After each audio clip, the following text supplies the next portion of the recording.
ଏଇ ଦିଟା ଜିନିଷର ଡିଫରେନ୍ସଟା ଆପଣମାନଙ୍କୁ ଦେଖନ୍ତୁ ନ ଜାଣିବେ ତାହେଲେ ଆପଣମାନେ ବହୁତ ଲସ୍ରେ ପଡ଼ିଯିବେ।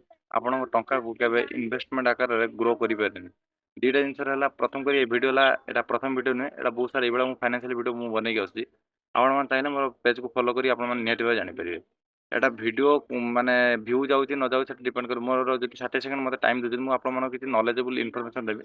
ଚାଲନ୍ତୁ ବର୍ତ୍ତମାନ ଡିସ୍କସନ୍ କରିବା ବ୍ୟାଙ୍କ ଭର୍ସେସ୍ ମ୍ୟୁଚୁଆଲ୍ ଫଣ୍ଡ। ଆପଣମାନେ ପ୍ରାୟତଃ ଜାଣିଥିବେ ମ୍ୟୁଚୁଆଲ୍ ଫଣ୍ଡ ଆଉ ବ୍ୟାଙ୍କର କୋଉଠି ପଇସା ରଖିଲେ ଆପଣଙ୍କର ଭଲ ଇନଭେଷ୍ଟମେଣ୍ଟ ଭଲ ରିଟର୍ନ ରଖନ୍ତି।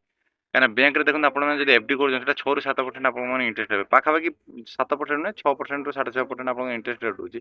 କିନ୍ତୁ ଆପଣ ଯଦି ମ୍ୟୁଚୁଆଲ୍ ଫଣ୍ଡ ରଖୁଛନ୍ତି ତାହେଲେ ଆପଣଙ୍କର ନିହାତି ଭାବେ ସେଟାକୁ 12% ଇଣ୍ଟରେଷ୍ଟ ରେଟ୍ ରହୁଛି ଲଙ୍ଗ୍ ଟର୍ମରେ। ଅଧିକା ଦେଇପାରେ କମ୍ ଦେଇପାରେ କାହିଁକିନା ମ୍ୟୁଚୁଆଲ୍ ଫଣ୍ଡ ଅନପ୍ରେଡିକ୍ଟେବୁଲ୍। ତାହେଲେ ଆପଣମାନେ ଇନଭେଷ୍ଟମେଣ୍ଟ କୋଉଠି ରଖୁଛନ୍ତି ଆପଣଙ୍କ ପଇସାଟା ଯଦି କମେଣ୍ଟ ସେକ୍ସନରେ କମେଣ୍ଟ କରି ଜଣାଇବେ ମୁଁ ଆପଣଟା ଆଜି ଯାଇକି ଆପଣଙ୍କର ଇନଭେଷ୍ଟମେଣ୍ଟ କୋଉ ଜାଗାରେ ଅଛି ଏଇଭଳିଆ ଇନଫର୍ମେସନ୍ ଭିଡ଼ିଓ ପାଇବା ପାଇଁ ମୋତେ ପେଜ୍କୁ ଫଲୋ କରିପାରିବେ। ଯେକୌଣସି ଭିଡ଼ିଓ ସେଟା ମାନେ ଯେଉଁ ଫାଇନାନ୍ସିଆଲି ଏଟା ଆପଣଙ୍କ ଆକର୍ଡ଼ିଂରୁ ଆପଣ ନେବେ। ମୁଁ ଏଟା ଗୋଟେ ଫାଇନାନ୍ସିଆଲ ଏଜୁକେସନାଲ ପର୍ପଜରେ ଆପଣଙ୍କୁ ଭିଡ଼ିଓ ଥ୍ରୁରେ ସମସ୍ତଙ୍କୁ ବତେଇ ଦେଉଛି।